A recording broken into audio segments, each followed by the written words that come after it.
औज़ुबिल्लाहिमिनश्शैतानिर्रजीम बिस्मिल्लाहिर्रहमानिर्रहीम। अस्सलाम वालेकुम नाज़रीन, क्या हाल चाल हैं। आप देख रहे हैं story and Iqbal channel. Story and Iqbal channel में खुश आमदीद। आज की वीडियो में शेयर करेंगे इंतहाई इब्रतनाक कहानी जिसकी वजह से लोग बुत परस्ती में मुब्तला हुए। वो कहानी क्या है जानने के लिए हमारे साथ रहिएगा। अगर आप चैनल पर नए हैं तो हमारे चैनल को सब्सक्राइब करें ताकि इस तरह की इस्लामी मालूमाती वीडियोस आपको बर वक्त मसूल होती रहें। अगर वीडियो अच्छी लगे तो लाइक और कमेंट्स करना मत भूलिएगा और ज़्यादा से ज़्यादा वीडियो को शेयर करें। शुक्रिया।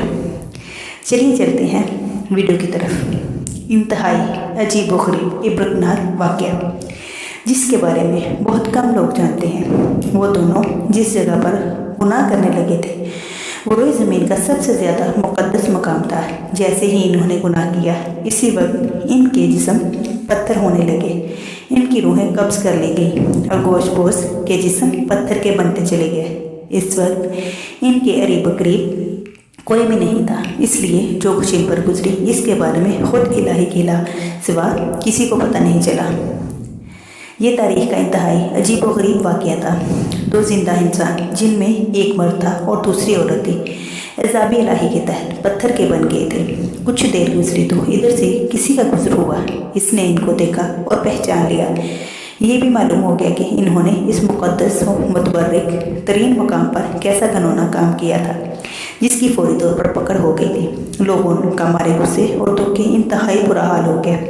इन दोनों पत्थर के बुतों को निशाने इबरत बनाने के लिए इस ज़माने के अहले इल्म और नेक लोगों ने इनको इस मुक़द्दस मकाम से कुछ दूर इस इलाके में एक दूसरे से काफ़ी लंबे फासले पर आमने सामने नष्ट कर दिया। इस मुक़द्दस मकाम पर इबादत के लिए आने वालों के लिए लाजिम करार दे दिया गया कि इन दोनों बुतों को जूते मारते हुए गुजरा जाए ताकि देखने वालों के लिए जहनों में इनका किया हुआ गुनाह ताज़ा रहे और वो इस वाक़े से इबरत हासिल करते रहें। अब जो भी इस मुक़द्दस मकाम पर आता वो इनको जूते मारते हुए गुजरने लगा।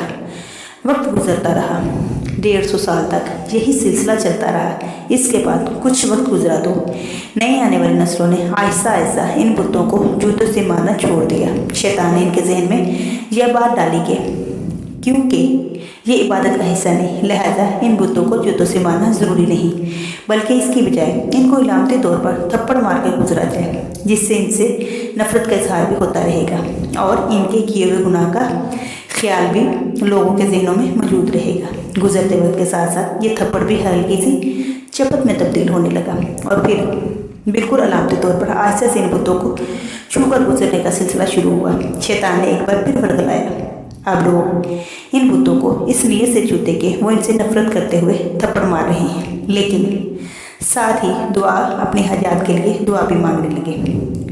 शैतान इनके जहन में बिठा दिया कि अगर तुम इन बुतों को नफरत से छूते वक्त दुआ मांगोगे तो तुम्हारी दुआएं जल्दी कबूल होंगी।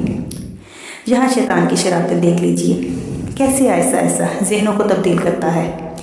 जब लोगों की हाजात पूरी हो जाती तो शैतान इनको समझाता कि ये हाजात इस वजह से पूरी होती कि तुमने बुत को छूकर दुआ की थी। वक्त गुजरने के साथ साथ आने वाली नस्लों की सोच बदलती चली गई और वो अब इन बुतों को छूकर दुआ ज़रूर मांगते थे, लेकिन इनके अंदाज में इन बुतों के लिए अकीदत और एहतराम आने लगा था। और फिर वो वक्त भी जल्द आ गया जब एक बदबख्त ने इस बुत के सामने इसकी बाकायदा मनाजात की और इसे दुआ मांगने लगा।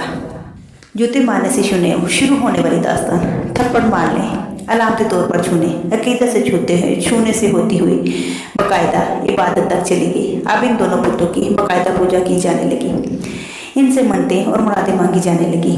बदी और बदी के इब्रतनाक अंजाम की अलामत और दोनों बुत खुदा बना लिए गए। एक वक्त आया कि इन बुतों को सजदे किए जाने लगे, इनके सामने कुर्बानी की जाने लगी और इनका शुमार बड़े बुतों में किया जाने लगा। फिर ये अंधेरी रात और ज़्यादा गहरी होती चली गई, यहाँ तक कि एक दिन रशद व हिदायत का एक सूरज तुलू हुआ जिससे पूरा खित्ता और चार दरंग आलम जगमगा उठे। दुनिया से जहालत छटने लगी। एक अजीम हस्ती सारी दुनिया में एक ऐसा अजीम इनकलाब बर्पा कर दिया था कि जिसने रोज़े क़यामत तक जारी सारी रहना था। एक दिन अरब का वो बादशाह जो गरीबों का वाली और बेकसों का सहारा था, फातह बनकर इस मुक़द्दस ज़मीन में आन पहुंचा। इनकी एक निगाह से बुत और बुत परस्त टूट कर बिखरने लगे।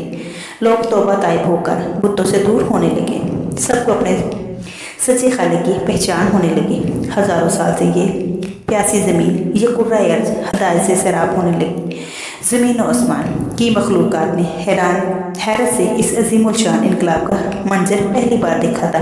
एक दिन आप सल्लल्लाहु अलैहि वसल्लम अपने सबसे प्यारे साथी अली रज़ी अल्लाह तआला अन्हु के साथ खाना काबा में दाखिल हुए। सब लात मनात के बुत तोड़े जाने लगे। बुतों के टुकड़े उड़ रहे थे और इनको पूजने वाले जो अपने सच्चे रब को पहचान चुके थे, देखकर अपने साबिक़ा गुमराही पर पछता रहे थे।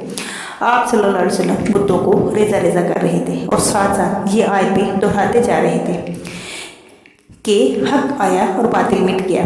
बेशक बातिल मिटने के लिए ही होता है। इसके बाद आप सल्लल्लाहु अलैहि वसल्लम इन दोनों इंसानी बुतों की जानब मुतवज्जह हुए, जिन्हें कई सौ साल पहले एक गुनाह की पकड़ में पत्थर का बनाकर नमूना इबरत बना दिया गया था। मर्द का बुत सफ़ा के मकाम पर नस्ब था और औरत का बुत मरवा के मकाम पर। आप सल्लल्लाहु अलैहि वसल्लम इनको वे टुकड़े टुकड़े करके उठाकर खाना खुदा की हदूद से बाहर फेंक दिया। ये औरत मर्द कौन थे?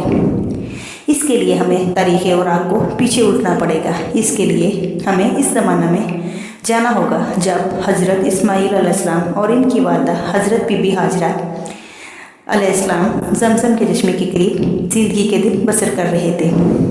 नाज़रीन, इस वाक़े का अगला हिस्सा जानने के लिए हमारे साथ रहिएगा और इंतज़ार कीजिएगा अगले वीडियो का, जो इंशाअल्लाह जल्द जारी की जाएगी। शुक्रिया।